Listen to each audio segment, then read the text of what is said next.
Every single human being has capability of being good or being bad, and cops are no different. So we reached out to the officers. We asked them to come down, show us that they were human, ask us what they felt about the situation with George Floyd and if they thought it was wrong or not. No justice!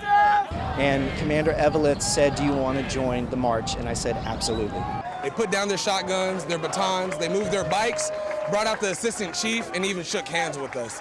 And it was so great. And they said, "We will walk with you and show you that we're a part of being with this group. We are not against this group." And that's all we've wanted. I thank those people that extended that offer to our command staff, and I'm so grateful that they took them up on it.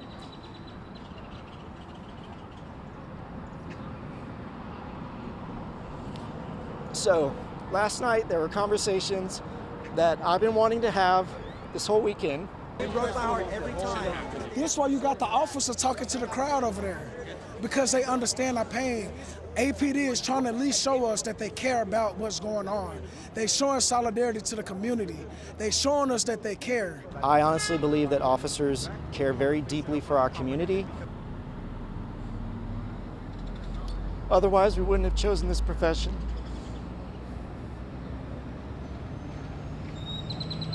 So when we see what happened to George Floyd and we see that grief, we're grieving with them.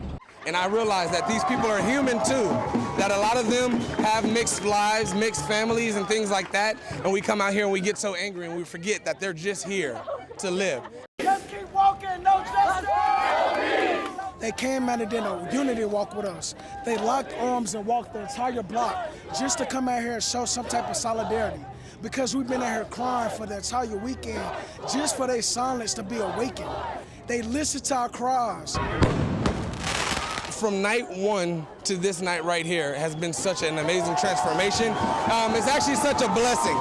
It's hard to say, because it went from fires and everybody screaming profanities at the police, and even me, I had to check my own heart. When someone says a certain group of people are blank, you're probably always going to be wrong. The only way I've been able to satisfy that statement, and it'd be true every time, is to end with human beings.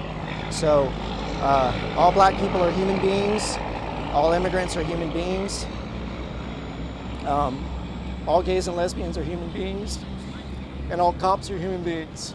Police officers coming from behind their own line to kneel with us, to give us hugs, to shake our hands, to hug us and tell us that they understand our pain. It's powerful. Did you ever think on Friday or Saturday night that 2 days later on Monday you would be linking arms or hugging a police officer? Definitely not hugging a police officer or anything of that sort. Not to be mean or anything like that, but just the long tenured history of, things between officers and citizens and stuff like that kind of misstrues maybe your judgment, and you kind of don't understand everything that's going on. So yeah, I learned a lot of things that really concern me and make me feel like we're failing in some of what we do. But when you get out here and you talk with these officers and you kind of put yourself in their shoes, you realize how hard it is for some of these guys, especially some of the ones that look just like me.